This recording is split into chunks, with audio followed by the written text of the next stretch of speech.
vous allez nous parler d'un projet qui s'appelle Pacapit. Vous êtes chargé de projet au sein de l'IDEL, spécialisé sur les systèmes pastoraux en zone méditerranéenne. Vous avez donc suivi plus particulièrement le projet Pacapit qui porte sur le recours aux innovations technologiques avec deux axes de travail. Un, la production d'agneaux de qualité, et deux, la gestion des troupeaux ovins au pâturage en zone PACA, on resserre. Donc c'est bien sur ce deuxième axe qu'on va se concentrer, et vous êtes appuyé sur des groupes d'éleveurs auprès de qui vous avez mené une enquête, là aussi, ce qui va peut-être aussi intéresser Nouria. Oui, merci beaucoup pour cette introduction. Bonjour à tous.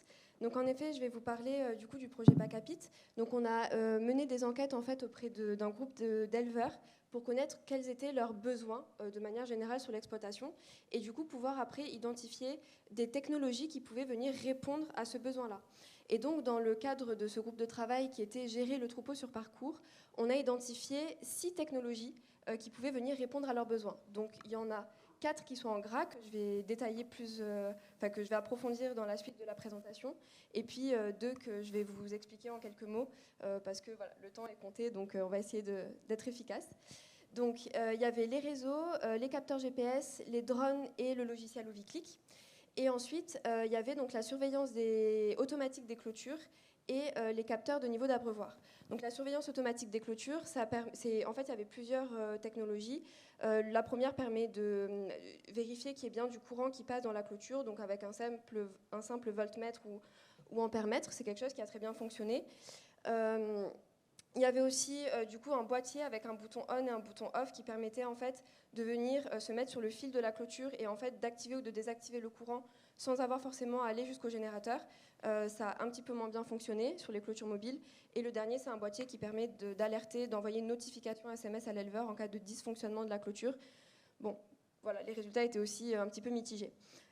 Sur les capteurs de niveau d'abreuvoir, c'est en fait des capteurs qu'on met en haut de l'abreuvoir et qui permettent de surveiller le niveau d'eau et d'envoyer pareil une alerte SMS à l'éleveur lorsque le niveau est en dessous d'un certain seuil et de lui donner le nombre de jours d'autonomie restante si la consommation d'eau reste stable. Ça permet à l'éleveur de venir ravitailler seulement quand c'est nécessaire et pas de faire des allées et venues réguliers aux abreuvoirs. Ça a très bien fonctionné, c'est dépendant du réseau. Par contre, il faut que les abreuvoirs soient bien desservis par un réseau. Donc, avant de présenter plus en détail les 4 autres technologies, je voulais juste vous montrer en fait les résultats, le format des résultats. Donc en fait, pour chaque technologie, il y a une fiche synthèse qui a été réalisée, qui se présente comme ceci, avec plusieurs pages, et qui présente du coup la technologie, son objectif, ses caractéristiques, ses avantages, ses inconvénients. Et il y a également des témoignages d'éleveurs, puisque, vous l'avez compris, ça a été testé en ferme, et donc on a un vrai retour d'expérience du terrain.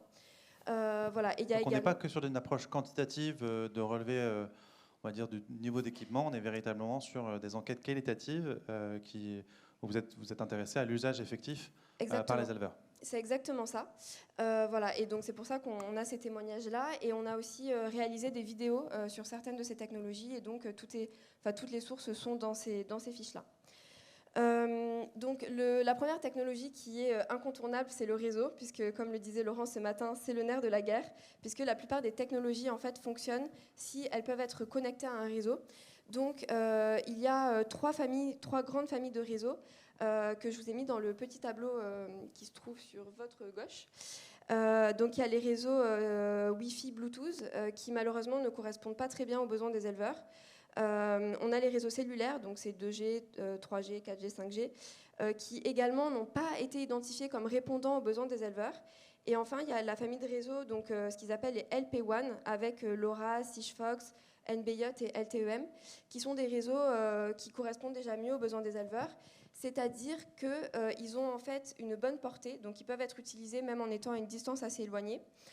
Ils ont une bonne autonomie de batterie, donc ça veut dire que les objets connectés à ces réseaux-là n'ont pas besoin d'être rechargés tous les jours ou branchés sur secteur, sachant que dans les systèmes pastoraux, voilà, ils ne peuvent pas se permettre de recharger tous les jours les appareils.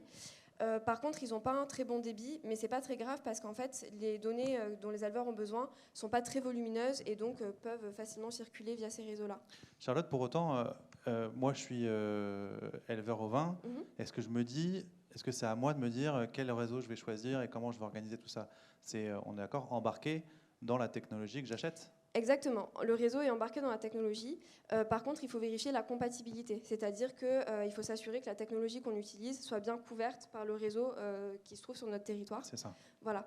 Donc, c'est très bien, ça fait la transition. C'est un très bon point de vigilance. Du coup, il y a ici un tableau, je ne vais pas rentrer dans le détail par un souci de temps, mais voilà, qui synthétise toutes les caractéristiques. Et ce qu'on invite les éleveurs à faire, du coup, c'est de vérifier, avant d'acheter un outil, quelle couverture réseau ils ont chez eux, et du coup, de s'assurer que l'outil dont ils ont besoin soit bien compatible. Sachant qu'en cas de zone blanche, il est possible d'installer soi-même son antenne LoRa ou son antenne Sigfox pour un montant de 800 à 1000 euros si vraiment il n'y aurait aucune couverture disponible. Ensuite, il y a les GPS qui ont été testés. Donc, les GPS, principalement, ça servait à répondre aux besoins de suivre le troupeau à distance, de retrouver un lot de brebis égarées, à condition qu'au moins une des brebis du lot soit équipée, et de suivre le circuit de pâturage des animaux. Comme tout le troupeau ne peut pas être équipé parce que ça ferait vraiment très cher, on conseille d'équiper en fait les brebis leaders et les brebis exploratrices. Et il y a aussi la possibilité d'équiper les chiens de protection si on veut en fait connaître un petit peu la dynamique de fonctionnement de la meute ou savoir voilà, si le chien va plutôt rester au troupeau, plutôt vadrouiller autour, etc. C'est pas inintéressant, ça, je le précisais pour montrer ce qui est possible de faire avec ces outils-là. Donc il y a 5 types de GPS qui ont été testés, à savoir que quand je parle de GPS, je parle du collier avec le GPS embarqué et je parle de l'application associée à ce GPS-là. Donc ça veut dire que quand on parle de prix, on parle du prix du collier et d'un abonnement pour avoir accès à cette application-là et récupérer du coup les données du GPS. Donc, je vous ai mis dans ce tableau pour que ça soit plus facile à s'y retrouver. En vert, quand le GPS se démarque positivement sur une des caractéristiques, ou en rouge quand il se démarque négativement. Ce qui ressort globalement, c'est que en fait, l'utilisation de tel ou tel GPS dépend fortement des besoins de l'éleveur, de la situation de son exploitation, etc. Et donc, c'est un compromis à trouver voilà, selon la situation de chacun. À savoir que le GPS Digit Animal, il est quand même plutôt conseillé si le réseau correspondant couvre bien la zone, parce qu'ils ne sont pas très chers et en plus l'application a été remontée comme la mieux conçue pour l'utilisation par des éleveurs. Voilà. Ensuite, au niveau des drones, donc l'objectif pour les éleveurs, c'était surtout de pouvoir surveiller de vastes superficies, souvent accidentées, et de faire tout ça rapidement. Les caractéristiques des drones, c'est qu'ils ont des caméras qui peuvent être embarquées ou thermiques, donc selon l'utilisation, ça peut être intéressant. Ça va de 300 à 5 000 euros selon le type de drone qu'on souhaite avoir, les options qu'on veut et la qualité. Et le choix en fait, du drone va dépendre de son encombrement, de la puissance du zoom et de son prix. Donc voilà, encore une fois, ça va beaucoup dépendre des besoins de l'éleveur. Au niveau des avantages qui ont été remontés par ces tests en exploitation, c'est que ça permet de localiser et de repérer facilement les animaux sur parcours. Ça permet de compter les animaux. Donc là, je vous ai mis une image. J'ai l'impression qu'on ne voit pas très bien. Mais en fait, sur l'image, on visualise vraiment bien chaque animal. Donc, c'est pas si difficile de les compter. Et en plus, là, j'ai mis une image sur une zone boisée voilà, pour montrer qu'on peut quand même faire des choses, même si le terrain n'est pas complètement ouvert. On pourrait même imaginer qu'il y a un petit logiciel de reconnaissance d'image qui compte pour moi les animaux, parce qu'en plus ils se détachent bien, les animaux blancs sur fond vert ou tout à fait. marron. Alors là en l'occurrence c'était fait, donc l'éleveur a expliqué que lui il déplaçait son troupeau dans une zone ouverte, il prenait une photo et après il les comptait au bureau, mais par contre en effet c'est des choses qui sont en train d'être travaillées pour qu'il y ait des comptages automatiques des animaux sans que ce soit fait à la main. Ça paraît une fonctionnalité basique oui. De loin en tout cas. Oui. J'ai pas l'impression que ça a été le cas dans ce projet-là, mais en effet c'est des choses qui sont tout à fait possibles. Ça permet également de surveiller l'état des animaux et le comportement des chiens. Ça permet d'évaluer l'état de la végétation et ça permet de pousser les brebis. Alors j'ai trouvé ça très rigolo. En fait, on peut mettre des haut-parleurs sur les drones pour déplacer en fait le troupeau sans avoir à venir soi-même. Ou alors il y en a carrément qui, avec le simple bruit du drone, arrivaient à faire avancer leur troupeau de brebis. Au niveau des contraintes, par contre, c'est qu'il y a une réglementation à respecter et il faut partager le ciel. Alors, ce n'est pas toujours le cas dans des zones pastorales où il n'y a pas énormément d'activités, mais ça peut l'être. Donc, il faut quand même être informé sur ce qu'on a le droit de faire ou pas pour l'utilisation de drones. Et il faut aussi entretenir les drones. Oui, je vais accélérer un petit peu. Voilà.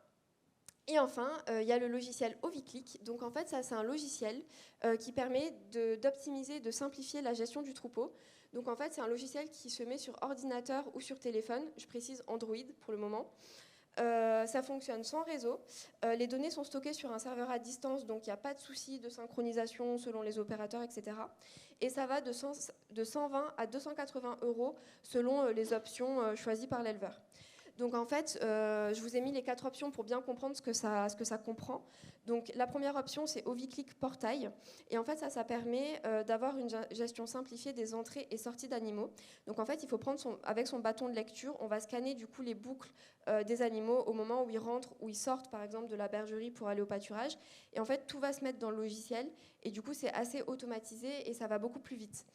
Ça permet aussi d'avoir les documents de circulation, des notifications de mouvement des animaux, etc. Après, il y a Oviclick Essentiel. Donc ça, c'est pour rentrer en fait dans l'application toutes les données sur la lutte, sur l'agnelage, sur les résultats d'échographie et sur les retours d'abattage. Il y a Oviclick Avancé. Pardon, juste la lutte. Pardon. La lutte, on parle de quoi? Par exemple, quand les brebis ont été mis à la reproduction. C'est ça, la lutte. Ok, pardon. Ça répond à la question. Problème de définition de ma part, mais ok. Ah oui, en fait... ça s'appelle la lutte, très bien. Oui, voilà. Ah, pardon, oui, je peux le préciser. Oui, en effet, donc la lutte, c'est la période de reproduction pour les brebis, et donc en fait, c'est quand on met les brebis, du coup, au bélier. Voilà. Je suis le seul à avoir eu besoin de cette question, ou je me sens bête? Non, merci. Merci, Mélanie. Non, désolé. Je suis sûr qu'il y a plein de gens en ligne qui ne savaient pas ce que c'était que la lutte. Moquez-vous. J'aurais pu le préciser, pardon, c'est vrai qu'on oublie après des fois de redéfinir les termes. Très bonne question, du coup. Voilà, donc après, il y a Oviclick Avancé, donc c'est pour toutes les interventions sanitaires. Donc voilà, si on donne des traitements aux animaux. Et après, il y a Oviclick Performance. Donc celui-là, il est réservé par contre aux éleveurs et au contrôle de performance. En contrôle de performance, et aux organismes de sélection. Donc ça permet de saisir le poids des agneaux, mais aussi de sélectionner les reproducteurs et d'échanger des données entre le technicien et le contrôle de performance. Voilà. Quelques prérequis qui sont importants à dire quand même pour ce logiciel. Il est assez difficile à prendre en main, donc il faut soit être accompagné, soit être formé. Il faut avoir un bâton de lecture qui soit compatible avec le logiciel, sinon voilà, la connexion ne se fait pas. Et il faut quand même être à l'aise avec son téléphone ou son ordinateur pour après utiliser l'application qui n'est pas hyper ergonomique d'après les remontées des éleveurs. Voilà, je m'arrête là-dessus, j'espère que je n'ai pas trop dépassé. Je vous ai mis sur le diaporama du coup toutes les ressources utiles sur le projet et les contacts si vous avez d'éventuelles questions. Merci beaucoup Charlotte, c'était très clair et hyper concret. Merci beaucoup.